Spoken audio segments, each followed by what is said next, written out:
ചലച്ചിത്ര അക്കാദമിയുടെ ചരിത്രത്തിൽ തന്നെ ഇത്രയും സിനിമകൾ പ്രദർശിപ്പിക്കാൻ പാടില്ല ബാൻ ചെയ്യുന്നത് ആദ്യമായിട്ടാണ്. ഇതിനു മുമ്പ് ഡോക്യുമെൻ്ററി ഫെസ്റ്റിവൽ സമയത്ത് ഡോക്യുമെൻ്ററി സിനിമകൾ പ്രദർശിപ്പിക്കാൻ പാടില്ല എന്ന് പറഞ്ഞ് ഇതുപോലുള്ള ബാൻ വന്നിട്ടുണ്ടായിരുന്നു. അതിനെതിരെ നമ്മൾ കോടതിയിൽ പോയി ചില സിനിമകൾ കോടതി വഴി പ്രദർശിപ്പിക്കുന്ന അവസ്ഥയൊക്കെ ഉണ്ടായിട്ടുണ്ട്, ആനന്ദ് പട്വർദ്ധൻ്റെ സിനിമയൊക്കെ. പക്ഷേ ഫീച്ചർ ഫിലിംസ് സാധാരണ നിലക്ക് ഇപ്പോൾ ഇവിടെ IFFK തുടങ്ങിയ കാലം മുതൽ തന്നെ അൺസെൻസേർഡ് ഫിലിംസ് ആയതുകൊണ്ട് തന്നെ INB മിനിസ്ട്രിയുടെ പെർമിഷൻ ആവശ്യമുണ്ട് എല്ലാ സിനിമകൾക്കും. അപ്പോൾ ഇവിടുന്ന് ലിസ്റ്റ് അയച്ചു കൊടുക്കും. ആ ലിസ്റ്റ് മിക്കവാറും സിനോപ്സിസ് അയച്ചു കൊടുത്തിട്ട് അത് അപ്രൂവ് ചെയ്ത് വരികയും ചെയ്യാം. ഇതുവരെയും ചില സിനിമയിലെ എക്സ്പ്ലനേഷൻ ചോദിക്കാമെന്നല്ലാതെ ഇതുവരെ ബാൻ ചെയ്യുന്നൊരു അവസ്ഥ ഉണ്ടായിട്ടില്ല. ഇതിപ്പോൾ ഒരു അപ്രതീക്ഷിതമായൊരു സംഭവമാണ്. ഈ സിനിമകൾ പ്രദർശിപ്പിക്കാൻ പാടില്ല എന്ന് പറഞ്ഞിട്ട് ആണ് ആദ്യമായിട്ട് വരുന്നത്. അപ്പോൾ ഇന്നലെ 3 പടങ്ങൾ ഷെഡ്യൂൾ പ്രകാരമുള്ളത് ക്യാൻസലായി.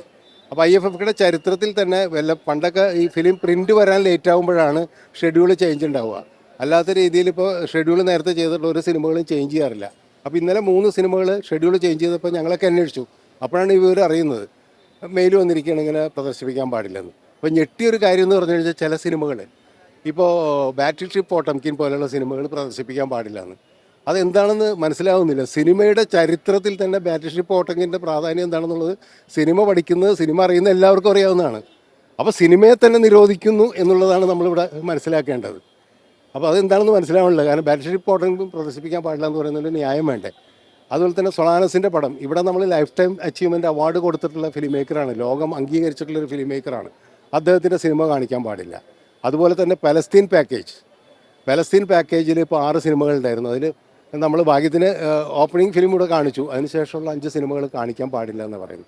ഈ പലസ്തീൻ പാക്കേജ് കാണിക്കാൻ പാടില്ല എന്ന് പറയുന്നതിന് പുറകിൽ തന്നെ ഒരു രാഷ്ട്രീയം ഉണ്ടെന്നാണ് മനസ്സിലാക്കുന്നത്.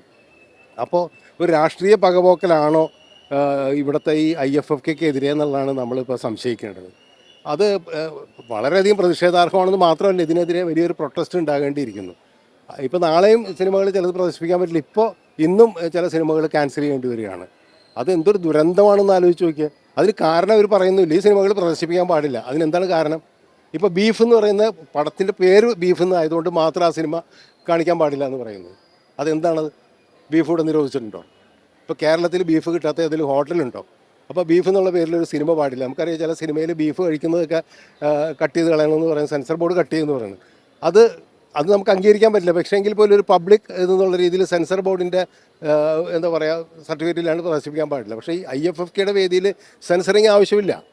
അപ്പോൾ ഒരു പെർമിഷൻ മാത്രമാണ് ആവശ്യം, ഒരു റിട്ടൺ പെർമിഷൻ മാത്രമുള്ള ആവശ്യം. അത് ബാൻ ചെയ്യാമെന്ന് പറഞ്ഞു കഴിഞ്ഞാൽ അടുത്ത ഭാവിയിൽ ഇനി സിനിമകൾ ഇവിടെ കാണിക്കാൻ പാടില്ല, അവരുടെ തിട്ടൂരനുസരിച്ചുള്ള സിനിമകൾ കാണിക്കാമെന്ന് പറഞ്ഞാൽ അത് നടക്കില്ല. ഞങ്ങളത് IFFK സ്നേഹിക്കുന്ന എല്ലാ പ്രേക്ഷകരും അതിനെതിരെ ഉണ്ടാകുമെന്നാണ്. അതിനെതിരെ രാഷ്ട്രീയ വ്യത്യാസമില്ലാതെ തന്നെ എല്ലാവരുടെയും സപ്പോർട്ട് ഉണ്ടാകും. അത് ചലച്ചിത്ര അക്കാദമിയുടെ കൂടെ തന്നെ ആയിരിക്കും ഞങ്ങളെല്ലാവരും എന്നാണ് എനിക്ക് പറയാനുള്ളത്. സാങ്കേതികമായ കാരണങ്ങൾ എനിക്കറിയില്ല. പക്ഷേ നമ്മളിപ്പോൾ സെലക്ട് ചെയ്ത് കഴിഞ്ഞാൽ, ഇപ്പോൾ ഇൻ്റർനാഷണൽ സിനിമകളൊക്കെ സെലക്ട് ചെയ്ത് കഴിഞ്ഞാൽ, അതല്ലെങ്കിൽ ഇന്ത്യൻ സിനിമകളൊക്കെ സെലക്ട് ചെയ്ത് കഴിഞ്ഞ് കഴിഞ്ഞാൽ ആ സിനിമകളുടെ ലിസ്റ്റ് അങ്ങനെ അയച്ചു കൊടുക്കാറുണ്ട് പതിവ്. അപ്പോൾ ആ ലിസ്റ്റ് അയച്ചു കൊടുത്തു കഴിഞ്ഞെങ്കിൽ അവർ പരിശോധിക്കുക പ്രധാനമായിട്ട് അതിൻ്റെ സിനോപ്സിസ്.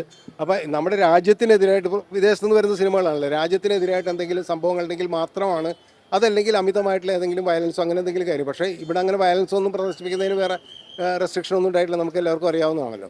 അപ്പോൾ അങ്ങനെയുള്ള ഒരു സർട്ടിഫിക്കറ്റ് മാത്രമാണ്, ഒരു മെയിലാണ് സാധാരണ വരാറ് എക്സെപ്റ്റ് ചെയ്യുന്നതെന്ന് പറഞ്ഞിട്ട്. പക്ഷേ ഇത്തവണ എന്താണെന്ന് അറിയില്ല, ഇത്തരം സിനിമകൾ വന്നു. പക്ഷേ അത് കാലതാമസം ഉണ്ടായെന്നുള്ളത് ചോദിച്ചു കഴിഞ്ഞാൽ എനിക്കറിയില്ല. കാരണം ഇതിനധികം സമയമൊന്നും വേണ്ട കാര്യമല്ല. ഇപ്പോഴൊക്കെ നമുക്ക് പെട്ടെന്ന് ചെയ്യാവുന്ന കാര്യങ്ങളല്ലേ ഉള്ളൂ.